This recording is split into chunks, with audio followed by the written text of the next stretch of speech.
उनको सम्मान, उसके बाद किस राजा के आश्चर्य में रहे थे और कौन कौन सी रचनाएं लिखी उन्होंने, उनका समय क्या है, तो ये सभी किस भाषा का प्रयोग किया उन्होंने, और ये सभी हम एक करके सभी कक्षाएं कंटिन्यू लेकर आते रहेंगे आपके लिए। और हमारे चैनल के साथ आप जुड़े रहें दोस्तों।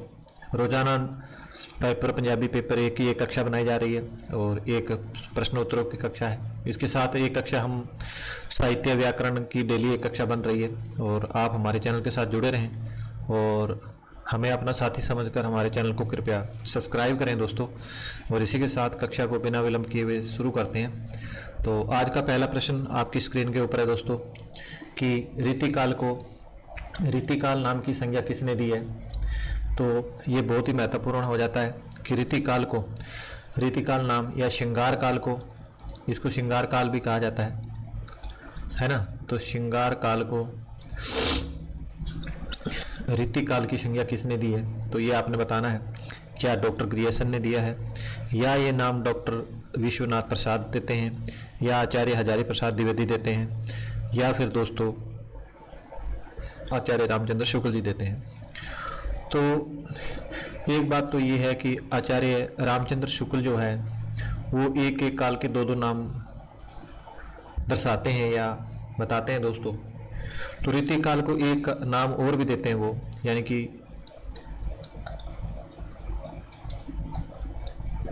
उत्तर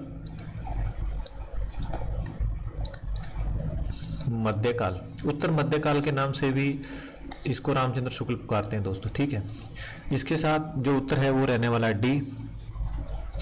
और हम आगे बढ़ेंगे, आगे हम देखते हैं कि अधिकतर साहित्यकारों ने क्या है रीतिकाल को दोस्तों आम जनता का काव्य नहीं माना है, ठीक है। न मानकर क्या कहा है कि ये दरबारी संस्कृति का काव्य है। ये बहुत ही महत्वपूर्ण पंक्ति है और इस पंक्ति को क्या है सभी ने अपने जहन में बिठा के रखना है कि अधिकतर साथियों ने रीतिकाल को क्या है आम जनता का काव्य नहीं माना है और दरबारी संस्कृति का काव्य माना है, क्योंकि इस समय जो रीतिकाल के अंदर जो ग्रंथ रचे गए हैं वो सभी कवियों के द्वारा, ऐसे कवियों के द्वारा रचे गए हैं जो कि उस समय आश्चर्यदाता दरबार किसी न किसी राजा के आश्चर्य में रहकर अपनी रचनाओं को किया करते थे, और उसके अंदर क्या है वो राजा की प्रशंसा किया करते थे और उनकी जो दिनचर्या है उसका वर्णन करते थे। उसके बाद अतिशयोक्तिपूर्ण काव्य में देखने को मिलती है यहाँ पे।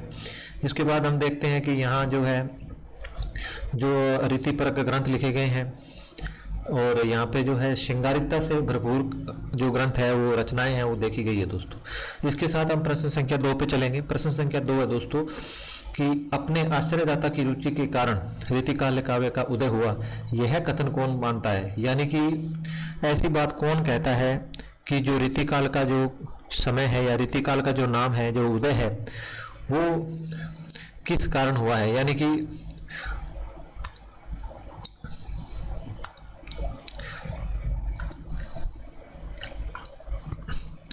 तो आपने बताना है दोस्तों कि जो आश्चर्यदाता की रुचि के कारण जो रीतिकाल में काव्य का उदय हुआ है वह किसने कहा है। क्या वो रामचंद्र शुक्ल मानते हैं ऐसा, या फिर दोस्तों मिश्र बंधु मानते हैं, या फिर हजारी प्रसाद द्विवेदी जी कहते हैं, या दोस्तों शिव सिंह सेंगर कहते हैं। यानी कि अपने आश्चर्यदाता की रुचि के कारण रीतिकाल काव्य का या रीतिकाल जो एक समय है या रीतिकाल का जो है उदय हुआ है या उत्तर मध्यकाल का उदय हुआ है, तो ये बात जो कहते हैं वो आचार्य रामचंद्र शुक्ल जी कहते हैं।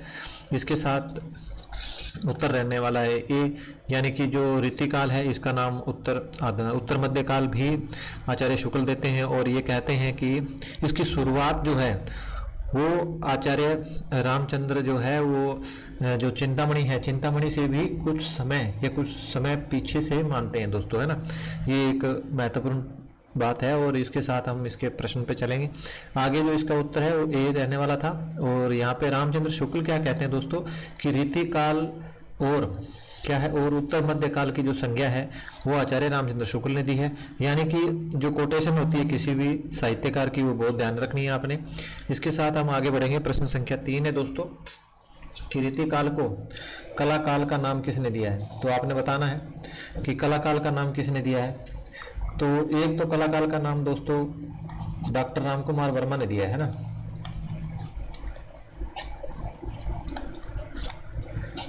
तो एक तो ये है दोस्तों, है ना।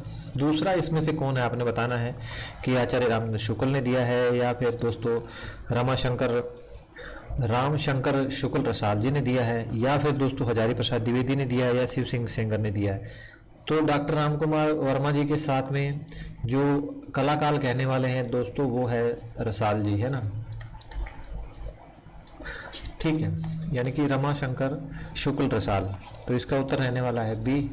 इसी के साथ हम इसके उत्तर पर चलेंगे, यानी कि इसका उत्तर बी था। उसके बाद लिखते हैं कि संस्कृत के लक्षण ग्रंथों का अनुकरण करके रस अलंकार छंद, यानी कि क्या क्या, रस अलंकार छंद रीति नायिका भेद आदि का क्या है विवेचन करने के लिए जो साहित्य रचा गया, उसी साहित्य को क्या है दोस्तों रीति काल काव्य या रीति काल या रीति काव्य कहकर पुकारा गया। एक बार हम पुण्य इसको देखेंगे दोस्तों कि संस्कृत के लक्षण ग्रंथ, जो संस्कृत के ग्रंथ थे, लक्षण ग्रंथ थे, उनका अनुकरण किया गया, उन्हें पढ़ा गया, उनके नियमों को जाना गया।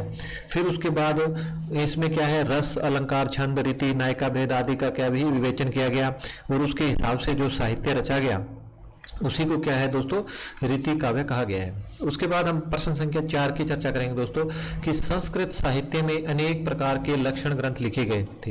ये बिल्कुल बात सही है कि संस्कृत साहित्य में क्या है बहुत सारे लक्षण ग्रंथ लिखे गए थे, अंत उससे प्रेरित होकर हिंदी साहित्य में भी रीति काव्य लिखा जाने लगा। यह कथन किसका है? तो आपने बताना है कि संस्कृत साहित्य में अनेक प्रकार के लक्षण ग्रंथ लिखे गए थे, अंत उससे प्रेरित होकर हिंदी साहित्य में भी क्या है रीति काव्य ग्रंथ या रीति ग्रंथ लिखे जाने लगे। तो ये कथन किसका है? तो ये कथन क्या रामचंद्र शुक्ल जी का है या मिश्र बंधुओं का है या फिर दोस्तों ये जो कथन है वो हजारी प्रसाद द्विवेदी जी कहते हैं या दोस्तों शिव सिंह सेंगर कहते हैं।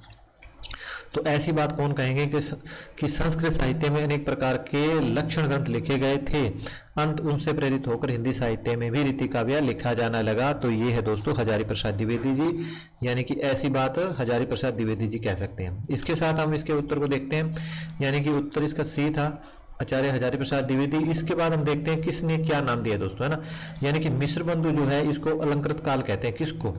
रीति काल को, है ना।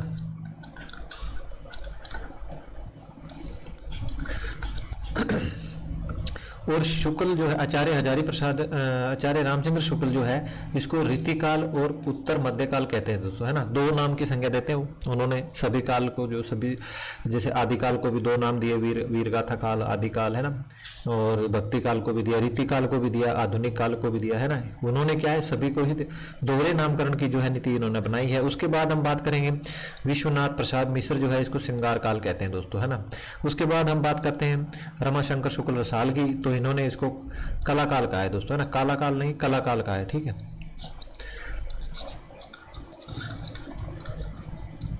तो कला काल एक दूसरे कौन है दोस्तों?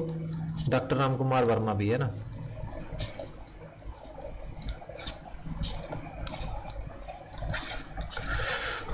इसके साथ हम देखते हैं डॉक्टर भगीरथ मिश्र जो है इसको रीति श्रृंगार काल कहते हैं। डॉक्टर राम कुमार वर्मा है दोस्तों वो इसको कला काल कहते हैं। इसके बाद त्रिलोचन शास्त्री जो कि इसको दोस्तों अंधकार काल कहते हैं। ये बहुत ही इंपॉर्टेंट है, यानी कि ऐसे ही कोटेशन आपसे पूछी जा सकती है कि अंधकार काल, रीति काल को अंधकार काल किसने कहा है। हमारे को सभी याद रहता है, अलंकृत काल रहता है, रीति काल, उत्तर मध्य काल, श्रृंगार काल, कला काल पर हमारे को कौन कौन से अंधकार काल और रीति श्रृंगार काल थोड़े याद नहीं रहते। इसीलिए क्या है दोस्तों हमने इन दोनों पे थोड़ा ध्यान देना है, ठीक है। ये जो दो है आपने अच्छे से याद करना है। इसके साथ हम आगे बढ़ेंगे। आगे प्रश्न देखते हैं दोस्तों कि रीति काल को साहित्य शास्त्रीय काल किसने कह के पुकारा है। देखो रीति काल को क्या है साहित्य शास्त्रीय काल किसने कह के पुकारा है, तो डॉक्टर पृथ्वीनाथ कमल कुल श्रेष्ठ ने कह के पुकारा है, या फिर दोस्तों आचार्य रामचंद्र शुक्ल जी कहते हैं ऐसा, या फिर आचार्य हजारी प्रसाद द्विवेदी कहते हैं, या फिर दोस्तों शिव सिंह सेंगर कहते हैं। रीति काल को देख लो, रीति काल को क्या है शास्त्रीय काल कह के पुकारा है। तो ये है दोस्तों डॉक्टर पृथ्वीनाथ कमल कुल श्रेष्ठ, तो इन्होंने क्या है शास्त्रीय काल कह के पुकारा है। तो इसके साथ हम आगे बढ़ेंगे। डॉक्टर नगेंद्र की एक कोटेशन है दोस्तों आपके सामने पेश कर रहे हैं कि दरबारी संस्कृति का प्रभाव होने के कारण क्या है उस समय को कवि हताश हो गए थे और अंत क्या है अपनी निराशा को दूर करने के लिए क्या है रीति ग्रंथ या रीति काव्य रचा गया। तो डॉक्टर नगेंद्र की ये जो कोटेशन है ये बहुत महत्वपूर्ण है, तो इस कोटेशन को आपने ध्यान देना है कि दरबारी संस्कृति के कारण, दरबारी संस्कृति का क्या है प्रभाव होने के कारण क्या हुआ कि उस समय के कवि जो है हताश हो गए थे। बोला और अंत। इसलिए क्या हुआ, अपनी निराशा को दूर करने के लिए क्या है, इन्होंने रीति काव्य रचना शुरू किया है। ठीक है, तो ये कोटेशन बहुत महत्वपूर्ण है। इसके साथ प्रश्न संख्या आगे चलते हैं। प्रश्न संख्या 6 आपके सामने है कि रीति काल को कलाकाल किसने कहा है। तो कलाकाल किसने कहा है, तो आपने ये बताना है कि किसने रीति काल को कलाकाल की संज्ञा दी है। क्या राम कुमार वर्मा ने दी है, या फिर दोस्तों रमाशंकर शुक्ल रसाल जी ने दी है, और या फिर इन दोनों ने दी है, और या फिर इनमें से कोई नहीं है। तो आपने उत्तर क्या देना दोस्तों। हमने इसके पहले पढ़ा कि जो कलाकाल कह के पुकारने वाले कौन है, एक तो डॉक्टर राम कुमार वर्मा है दोस्तों,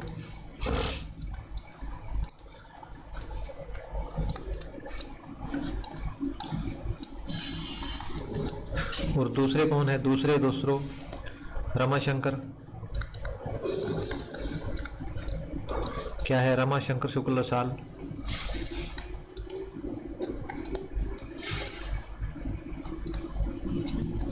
ठीक है दोस्तों, तो ये दो हैं। इसके साथ उत्तर रहने वाला है बी और ए दोनों, यानी कि सी आंसर रहेगा। इसके साथ हम आगे बढ़ेंगे। आगे हम देखते हैं त्रिलोचन शास्त्री ने रीतिकाल को क्या है, अंधकार काल नाम देकर दिया है दोस्तों, यानी कि त्रिलोचन शास्त्री ने अंधकार काल कह के पुकारा है, और ये आपने ध्यान रखना है। इसके साथ प्रश्न संख्या 7 पे चलेंगे। प्रश्न संख्या 7 है दोस्तों कि रीतिकाल को अलंकृत काल कह के पुकारने वाले कौन हैं।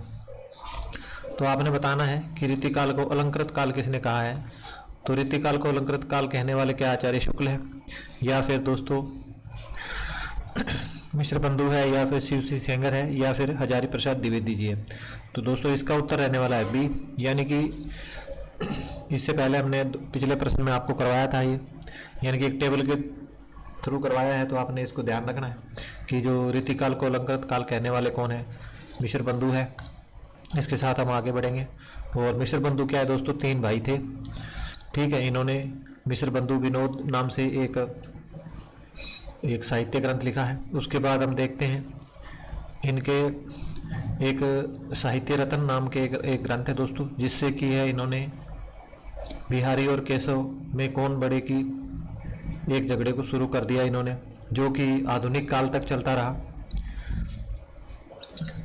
तो उसमें क्या है, इन्होंने मतलब अपने ग्रंथ के अंदर सभी जो है कवि है उनके नाम लिखे थे, जिसके अंदर क्या है कबीर तुलसी को क्या है नीचे दे दिया, और जो बिहारी और देव को ऊपर दिया स्थान, मतलब तुलसी से भी ऊपर। तो इसी प्रकार इनका झगड़ा शुरू हुआ।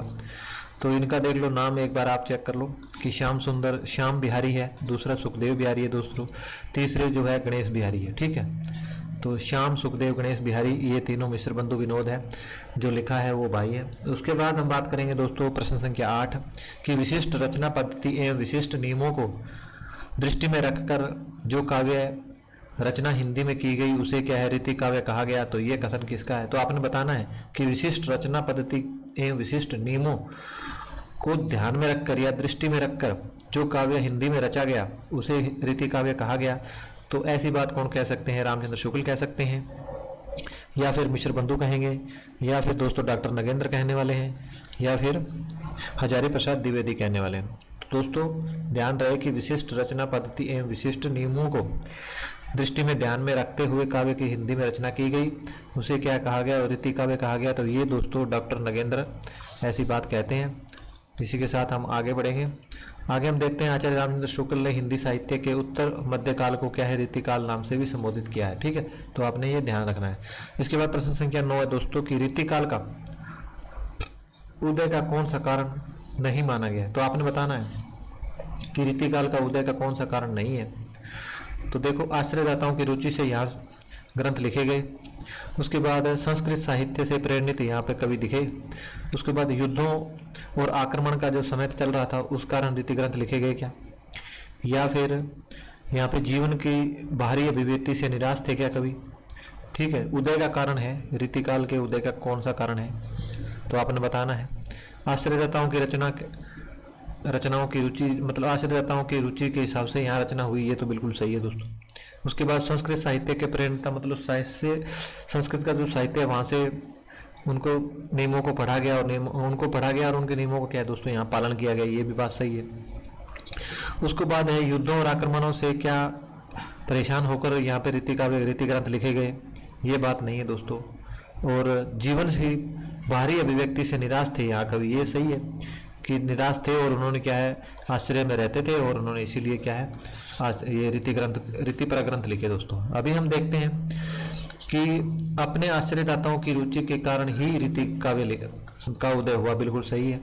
दूसरा है दोस्तों संस्कृत के ग्रंथों को से प्रेरित होकर रीति काव्य में लिखा गया, ये भी सही है। उसके बाद दरबारी संस्कृति के कारण क्या है कवि निराश थे, जिस कारण क्या है यहाँ पे रीति ग्रंथ लिखे गए दोस्तों, है ना।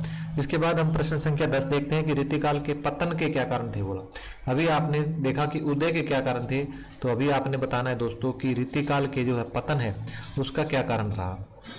क्या उस समय काव्य में लोक मंगल की भावना का अभाव देखा गया, या फिर दोस्तों चमत्कार अतिशयता यहाँ पे दिखाई, मतलब श्रृंगारिकता ज्यादा दिखी। ये चमत्कार अतिशयता मतलब कि जो पांडित्यपूर्ण शब्द है यहाँ वहाँ का उनका प्रयोग हुआ, और अत्यधिक जो रसिकता और श्रृंगारिकता का जो है अभाव यहाँ देखा गया, मतलब अभाव नहीं, मतलब यहाँ पर ज्यादा उसका वर्णन हुआ, या फिर उपरोक्त सभी है। तो दोस्तों इसका जो उत्तर है वो रहने वाला है डी, क्योंकि काव्य में लोक मंगल की भावना का अभाव यहाँ देखा गया है। उसके बाद चमत्कार पूर्ण अतिशयता मतलब संस्कृत के जो पांडित्यपूर्ण शब्द है उनका प्रयोग यहाँ पे भरपूर हुआ है दोस्तों। उसके बाद अत्यधिक रसिकता और श्रृंगारिकता का भी यहाँ क्या है बहुत ही प्रयोग किया गया है, अधिक प्रयोग किया गया है। इसके साथ क्या है दोस्तों आंसर रहने वाला है डी। और हम एक बात देखते हैं, यानी कि जो चमत्कार अतिशयता है उसका क्या अर्थ है दोस्तों कि पांडित्यपूर्ण शब्दों का प्रयोग, यानी कि संस्कृत के जो ज्यादा है संस्कृत के शब्दों का भरपूर मात्रा में यहाँ प्रयोग किया गया, ठीक है। उसके बाद हम बात देखते हैं दोस्तों कि रीति काल का जो समय काल है वो कितना माना जाता है ना। तो रीति काल का जो समय है वो दोस्तों देखा जाए तो आप देखो 1700 से 1900 माना जाता है क्या। उसके बाद दोस्तों 1650 से 1800 माना जाता है, 1850, या फिर 1680 से 1990 1890 तक माना जाता है, या फिर 1890 से 1900 तक माना जाता है। तो दोस्तों ऐसा तो हो नहीं सकता है, ये जो समय है ये दोस्तों है यानी कि 1700 से 1900 जो विक्रमी सम्मत है, ये समय कौन मानते हैं, आचार्य रामचंद्र शुक्ल मानते हैं, और यही क्या है सर्वमान्य है। यानी कि 1700 से 1900 का जो समय है वो दोस्तों रीति काल का समय माना गया है। इसके साथ हम देखते हैं कि रामचंद्र शुक्ल जो है वो सम्मत 1700 से 1900 का समय मानते हैं दोस्तों। इसके साथ प्रश्न संख्या 12 है दोस्तों कि रीति काल लगभग 200 वर्षों के अल्प समय में ही पतन हो गया, इसका क्या कारण है। मतलब यहाँ कहना चाह रहा है कि जो रीति काल का समय है वो 200 यानी कि देखो 1700 से 1900 का समय है, तो ये क्या है दोस्तों 200 वर्षों का जो समय है ना।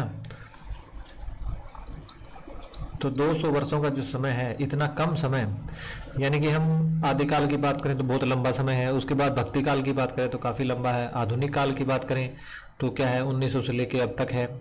तो इस प्रकार क्या है बहुत लंबे लंबे काल है, अवधि ज़्यादा लंबी है उनकी। पर रीति काल का जो समय देखा जाए तो क्या है दोस्तों 200 वर्ष का है।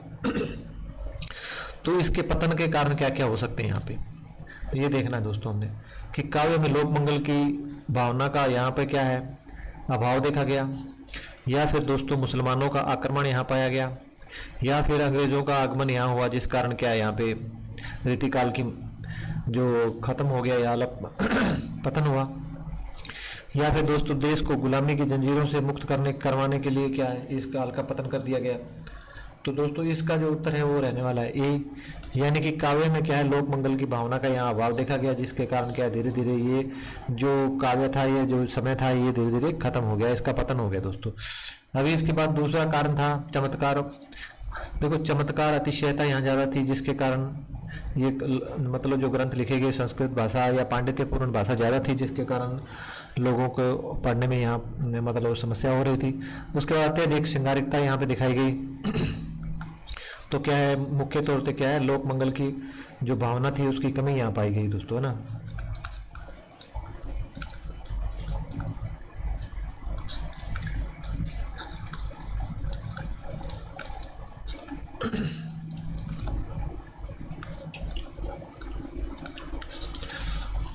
आगे जो प्रश्न देखते हैं दोस्तों प्रश्न संख्या 13 कि आचार्य विश्वनाथ प्रसाद मिश्र ने रीति काल या श्रृंगार काल को कितने भागों में बांटा है। यानी कि जो उस समय के कवि हैं उनको कितने भागों में बांटा है। तो आचार्य विश्वनाथ प्रसाद मिश्र ने, आपने बताना है 2, 3, 4, 5 क्या है दोस्तों, है ना। यानी कि क्या 2 मानते हैं, या फिर वो 3 मानते हैं, या फिर 4 मानते हैं दोस्तों, या फिर वो 5 मानते हैं। तो आचार्य विश्वनाथ प्रसाद ने जो है रीतिकाल या श्रृंगार काल को दोस्तों 3 भागों में बांटा है। ठीक है, इसके साथ हम देखते हैं आगे इसका उत्तर को। यानी कि विश्वनाथ प्रसाद मिश्र ने रीतिकाल और श्रृंगार काल को दोस्तों 3 भागों, मुख्य 3 भागों में बांटा है।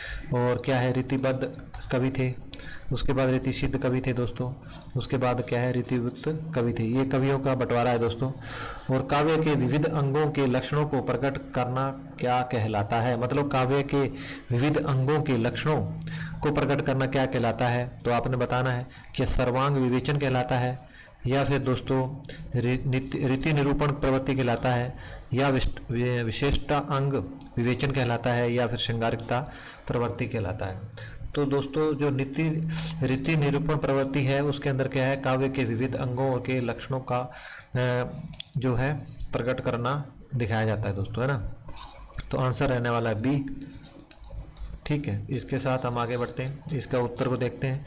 यानी कि श्रृंगारिकता प्रवृत्ति जो है उसके अंदर क्या, लक्षण ग्रंथों में श्रृंगार रस की क्या है, अधिक प्रधानता रहती है। ठीक है, तो ये आपने ध्यान देना है। जो श्रृंगारिकता है उस प्रवृत्ति के अंदर क्या है दोस्तों, जो श्रृंगार रस की है प्रधानता रहती है। उसके ऊपर हमने देखा कि रीति निरूपण जो प्रवृत्ति है उसमें क्या है, विविध काव्य के विविध अंगों में लक्षणों को प्रकट करने का जो है ये रीति श्रृंगार कहलाता है। ठीक है, उसके बाद प्रश्न संख्या 15 है दोस्तों, जो कि आज का अंतिम प्रश्न रहने वाला है कि इसके अंतर्गत क्या है, रस, छंद, अलंकार, इन तीनों में से किसी एक अथवा तीनों का विवेचन किया जाता है, उसे क्या कहते हैं। क्या सर्वांग विवेचन कहते हैं, या फिर दोस्तों रीति निरूपण प्रवृत्ति कहते हैं, या फिर दोस्तों विशिष्टांग विवेचन कहते हैं, या श्रृंगारिकता प्रवृत्ति कहते हैं। तो इसको दोस्तों कहते हैं आपका विशिष्टांग विवेचन। यानी कि इसके अंतर्गत क्या होता है, आपका रस, छंद, अलंकार, इन तीनों में से किसी एक का विवेचन या फिर तीनों का ही विवेचन किया जाता है। तो ये क्या है दोस्तों, विशिष्टांग विवेचन पद्धति कहलाती है। ठीक है, इसके साथ हम आगे बढ़ेंगे। आगे है कि ये सर्वांग विवेचन है, इसके अंदर देखो क्या होता है, इसमें क्या होता है, रस, छंद, अलंकार, ध्वनि, वक्रोक्ति, नायिका भेद आदि क्या सभी प्रकार के जो अंगों का वो किया जाता है ना। सर्वांग विवेचन मतलब सभी अंगों का विशिष्ट है। विशिष्ट के अंदर क्या है, छंद, अलंकार, रस का क्या है, किसी तीनों में से किसी एक का प्रयोग होगा या सभी का विवेचन किया जाएगा, तो क्या है वो विशिष्ट विवेचन होगा। और यहाँ सर्वांग विवेचन है काव्य का, तो इसमें क्या है दोस्तों, रस, छंद, अलंकार, ध्वनि, वक्रोक्ति, नायिका भेद आदि का क्या है संपूर्ण रूप से प्रयोग किया जाता है। तो दोस्तों आज की कक्षा यहीं समाप्त हो रही है, और आप आज की कक्षा आपको पसंद आई तो आपने क्या दोस्तों सब्सक्राइब करना है चैनल को। ठीक है,